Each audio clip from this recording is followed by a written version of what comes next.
It is a hot day of June 6, 1674. You stand in the fort of Raigad as you await a moment few will be fortunate enough to witness in their lives. As a Maratha army soldier, your heart is full today. The entire city of Pune stretches out beneath your gaze, decked in vibrant color as if Diwali had arrived earlier that year. A gentle breeze blows in, bringing the aromas of holy smoke and sweetmeats combined with the sounds of somber Vedic chants. You glance at your hands and roll back the silk gown to steady your forearms. They bear many cuts and wounds. Each of them is a mute witness to a mighty struggle against impossible odds. Suddenly, there is a great commotion, and you see the royal figure of Shivaji Maharaj emerge from the far end of the pavilion. The years have definitely taken a toll on them, but there is still a youthful vigor about him and the same twinkle in his eyes. Your eyes meet for a few moments as he walks by you.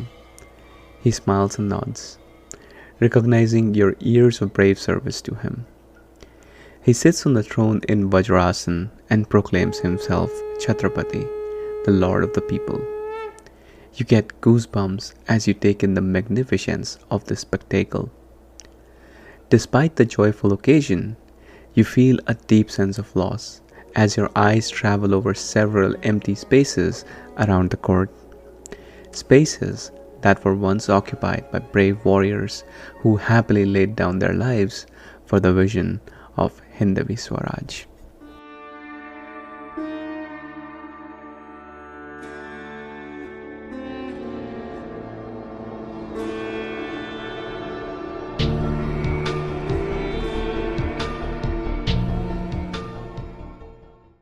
Hello and welcome to the third episode in the Sagas of Bharat podcast. In this final episode in the life of Shivaji Maharaj, we will pick up from where we left off in the last episode. We will follow him in his great escape from Agra and onwards to his journey to become Chhattrapati. In the end, we will examine the impact that Shivaji Maharaj had on the history of Bharat. We know that Hira had taken the place of Shivaji Maharaj in the early hours of the morning. During the early part of the day, Hira stayed motionless in the same bed as Shivaji Maharaj. Guards assumed that Shivaji was resting. He was still thought to be recovering from his illness. Around noon, Hira changed into his regular Maratha army uniform and walked out of the cell, indicating to the guards that Shivaji Maharaj must not be disturbed. He calmly walked out of Ram Singh's palace and was never seen again. Shortly after, it was discovered that there was no Shivaji in the cell. When the news reached Aurangzeb, he was furious. He called Ram Singh to the court and stripped him of his rank and benefits. Aurangzeb's fury was justified. Shivaji had just made fools out of the Mughals. However, there was another dark reason behind his fury. A day before the escape, he had ordered the murder of Shivaji Maharaj. Meanwhile, the time between his escape and discovery had given Shivaji Maharaj a nice window to exploit to his advantage. The logical route to Raigad would be to head in a straight line south from Agra through modern-day Madhya Pradesh and then west through to Pune. The catch was that these territories were part of the Mughal Empire, and at some point he would be caught. He thus began by going north towards Mathura. Here he changed into a Brahman's disguise and left his son Sambhaji with a trusted family. This parting was necessary because it was far easier for Mughal guards to identify a man and boy traveling together. Besides, in an escape, speed is crucial. If he had to stay one step ahead of his pursuers, he needed that extra speed. To further throw the Mughal guards off his scent, he paid a boatman to say that he had taken Shivaji west across the Yamuna river. After Mathura, we have no reliable sources on the path taken by him to reach Raigad. One source says that he doubled back and headed east to take the long route through modern day Bihar, Chhattisgarh, and then Maharashtra. Others say he went northwest through modern day Rajasthan and Gujarat. Whatever be the path, by October he was in Raigad after having surprised a tense Jijabai. The news of his return spread like a wildfire of joy in the Maratha country. But Shivaji Maharaj had one more objective to achieve: getting Sambhaji back safely. Knowing that Mughals must be looking for the boy, he spread the rumor that Sambhaji had died during the long trip.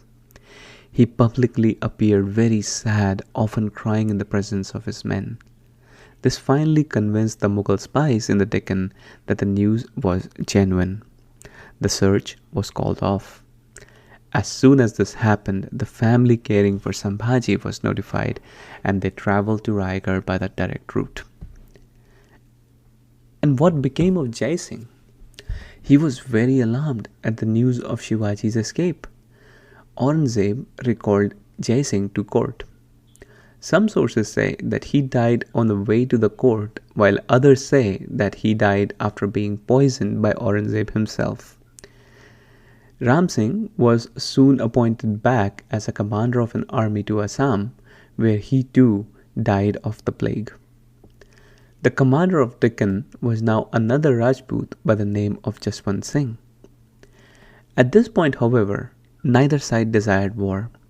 Revolts were breaking out across multiple parts in North Bharat, and Aurangzeb had no choice but to turn his attention to those pressing matters. Shivaji Maharaj made peace with both Mughals and Bijapur. He knew that it would be a short-lived peace, and hence, in the meantime, he dedicated himself to laying the foundation of a sound administration. As Shivaji Maharaj had foreseen, the peace was indeed short-lived. Up until 1668, Aurangzeb was relatively moderate in blending his religious views with administration. He forbid construction of new temples, but also passed a decree preventing the destruction of old ones. In 1669, this all changed. In September of that year, the temple of Kashi Vishwanath was destroyed by Aurangzeb. It was soon followed by the destruction of the Krishna Janmabhoomi temple at Mathura. The idols in that temple were subjected to especially brutal treatment. To quote an official report, the idols, large and small, were brought to Agra and buried under the steps of the mosque of Begum Sahib in order to be continually trodden upon. There was nothing immediate that Shivaji Maharaj could do in the light of these assaults on Hinduism. However, he decided to open an offensive against Mughals to drive their attention away from other places of worship in North Bharat. The first objective was to recover the forts he had lost in the Treaty of Purandar. One of the main forts that was lost was that of Singhagarh, the Lion Fort. It is shaped like a blade of an axe and is naturally a defender's dream. The responsibility of capturing this fort was given to the brave Tanaji. The only weak part of this fort is a gorge on the west side. Here, Tanaji went with Mughals and a monitor lizard called Yeshwant. Monitor lizards are adept at climbing steep walls with ease. The objective was to send these up to fasten ropes for climbing. In pitch darkness, Tanaji lets the Mughal up that steep wall. Mughal sentries did discover them, but they were cut down before a general alarm could be given. Tanaji died battling Udayban Rathod, the commandant of the fort, but not before killing him as well. The Mughals quickly routed the Mughal garrison there and alighted the signal indicating their victory. Shivaji Maharaj was deeply saddened by the loss of Tanaji. Gar Ala Par Sher Gela, "Fort is ours, but I have lost my lion," are the famous words which are still remembered today. Soon after, Purandar was captured along with several other surrendered forts. In 1670, Shivaji Maharaj organized another sack of Surat, capturing even more wealth despite resistance from various quarters. However, till now Mughal and Maratha armies had not met in open battle. This was soon to change. In 1672, Morapan Pingle and Prataprao Gurjar were ordered to raid and capture Mughal forts, and then a small place called Salher. Aurangzeb sent a large force to counter this thrust. Morapan Pingle and Prataprao Gurjar went around the Mughal armies from two different directions, completely unseen. Despite being outnumbered 2-1 by the Mughals, this pincer attack in an open battlefield near Salher was so effective that the light cavalry of Maratha army completely routed the Mughals. This was the first instance since the first battle of Panipat that a Hindu power had challenged Mughals in an open battlefield and completely routed them. Keeping the Mughals on the defensive, he suddenly now turned south against the kingdom of Golconda and demanded their submission. Fortunately, the Adil Shahi Sultan also died around this time, and Shivaji Maharaj quickly added some of their territory to his own. His empire was now the legitimate power in South Bharat, and it covered extensive territory.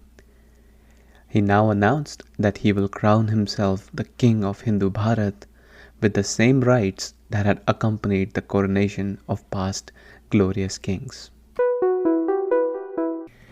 If we look at early career of Shivaji Maharaj, it becomes clear that he was unlike any other prince of Bharat.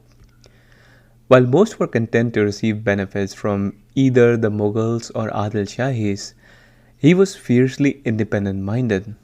There are anecdotes about a very young Shivaji going to Bijapur court and refusing to bow to the Sultan.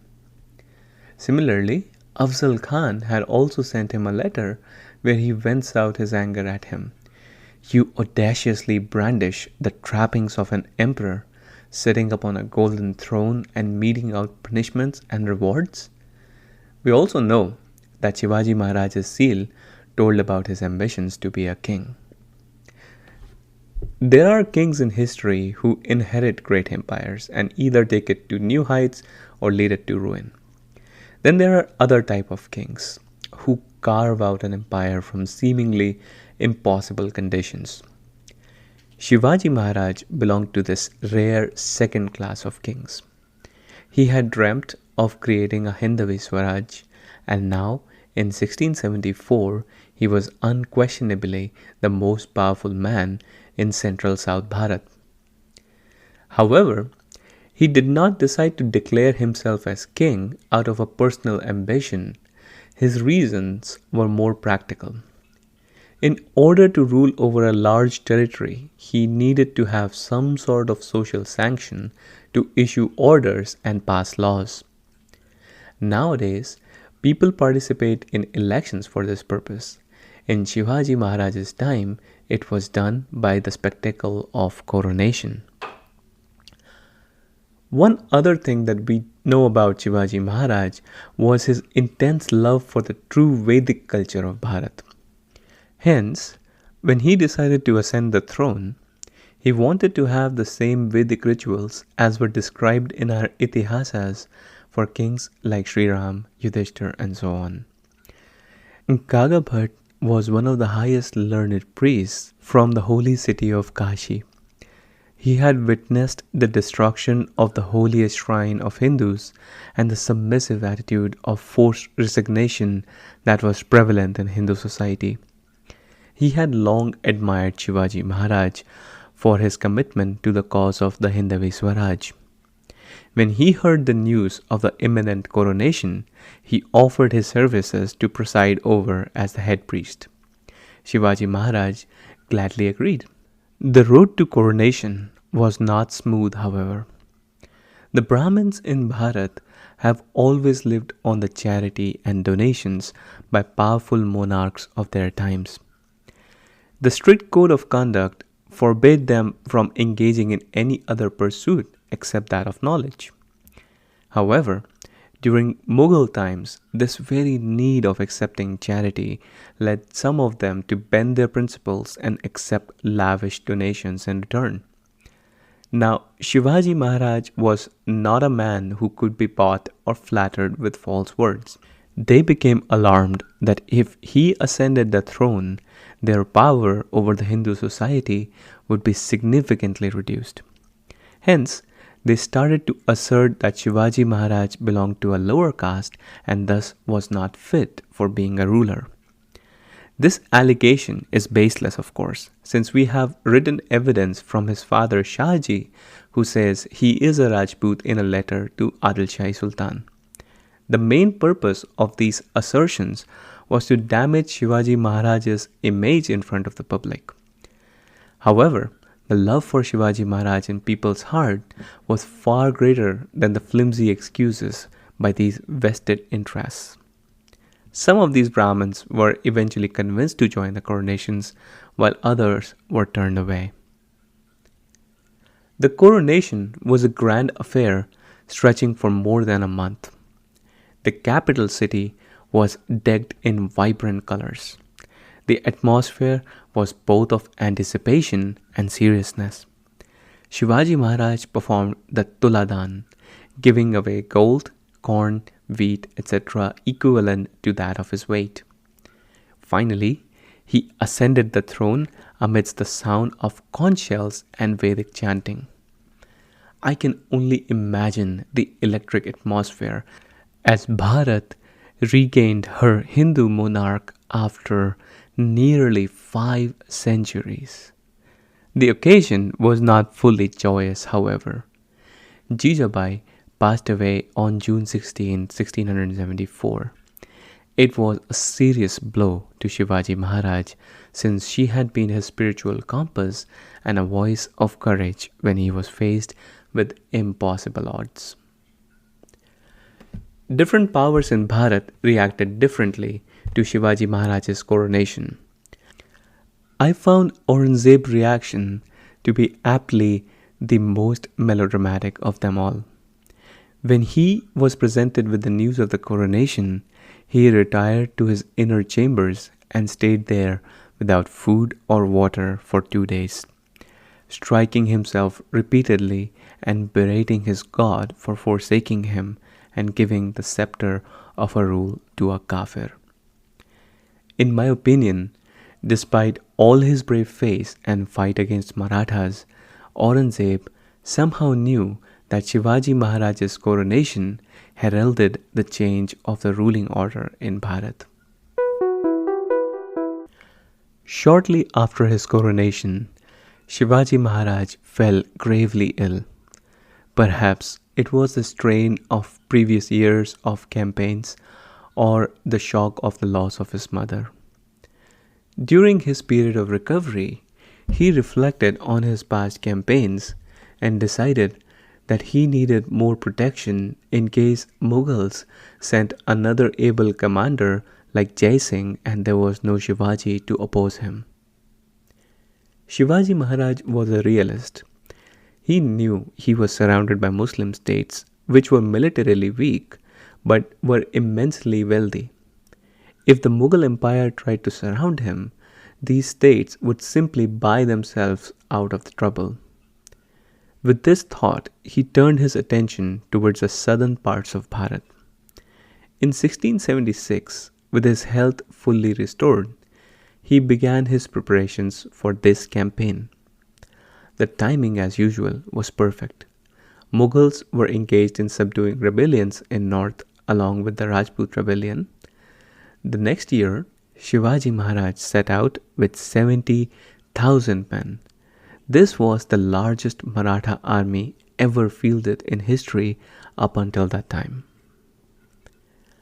The Maratha army first reached the Qutub Shahi territory after keeping the Mughals and Adil Shahis confused about their true objectives. The purpose of entering Qutub Shahi territory was not to make war. Shivaji wanted a strong treaty and an ally that could be relied on if Mughals attacked from the north.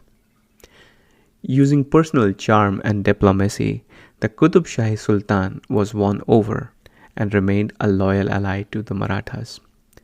This was a major bloodless victory, since if now the Mughals tried to attack from the north, the Marathas could flank them from the east. This treaty concluded, the Maratha army now marched towards the rest of the southeast Bharat. This was a really masterful move, something that tells us the level of strategic planning that typically accompanied Shivaji Maharaj's campaign. In Bharat, there are two monsoons. One is southwest that brings rain from July to September in the southwest part of the country. The other is the northeastern that brings rainfall in December to January in the southeast. Now at this time, it was heavy monsoon in the west, and thus most military operations would be stopped. In southeast, however, there was hardly any rain. Thus, the Maratha army could continue military operations while Mughals and Adil Shahis could only watch from their rain-soaked forts. Many towns fell to Maratha army one by one. Some of the well-known ones included Vellore, Jinji, and Tanjore. At Jinji, Shivaji Maharaj constructed fortification to the already grand fortress in the town. These were to play an important part in later years of the Mughal-Maratha wars and bore witness to the genius of foresight that Shivaji Maharaj was blessed with. After capturing southeast, Maratha armies swept westwards towards Karnataka through the Kerala route. This campaign was hugely successful and achieved all the objectives: allies in neighboring regions, strongholds in south, and a huge amount of wealth accumulated. After his return from this campaign, Shivaji Maharaj found himself in domestic turmoil with his second wife Soyarabai. She demanded that Shivaji Maharaj name her son Rajaram as successor, despite Sambhaji being the elder one. This domestic turmoil added to his deep sense of loss of Jijabai, and combined with the strain of grueling campaign, his health broke down again. He never recovered, and on April 3rd, 1680, he passed away after suffering from high fever for many weeks.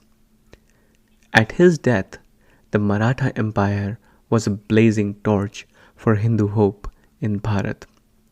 This torch would soon become a fire that would spread all over the land of Bharat. The contributions of Shivaji Maharaj are too numerous to be summarized in such a short time. Besides his abilities as a clever general, he was a practical and able administrator who laid the foundation of many practices that, if followed today, would yield a better and more stable Bharat. Shivaji Maharaj grasped the importance of language at a very early stage in his life. We already know that his seal was in Sanskrit instead of the usual Persian. This adherence to the ancient language of Bharat shows how deeply Shivaji Maharaj was connected to his culture before the Islamic invasions. His language reform went much deeper than simply changing his seals, however. He ordered Raghunandan Pant to create a Raj Vyavhar Kosha, a dictionary of Sanskrit words to replace the Persian words that had crept up in the way people spoke to each other. It is interesting to note that beyond this reform of eliminating foreign words, he neither imposed one language nor made it central to the identity of his empire. Modern Bharatiyas can emulate his example and stop tying language to identity as well. I have mentioned Shivaji Maharaj's fight against Watandars before. These people were necessary evil in administration, And the solution that Shivaji Maharaj came up was quite novel for its time. He systematically weakened the wealth hoarding ability of these Watandars and ensured centralization of power. This kept the pressure off from poor farmers who were at mercy of climate to grow crops year after year. A more just system of taxation was also introduced based on rigorous and scientific evaluation of land. The tax on crops was not fixed, but it was varied depending on the season. One can see that a just taxation system does not only provide a steady income stream to the government but also reduces burden on the people. Sadly, we see in modern Bharat the same old taxation system levied by British or Mughals, whose objective was to fill the coffers of the government at the expense of people. History always leaves us asking what if questions. What if Shivaji Maharaj hadn't been born or not interested in forming a Hindavi Swaraj? The short answer is that the entire Hindu civilization would have been wiped out in a river of blood that would have flowed from the sword of Islam. Temples as far as Kanyakumari would have been demolished, and Bharat would have gone the same way as Rome and Athens of the past. I hope you enjoyed a journey through the lives of one of the most loved and rightly worshipped king of modern Bharat. Please send your feedback to me at ankit@sagasofbharatpodcast.com. Till the next episode, stay hungry, stay foolish. Goodbye.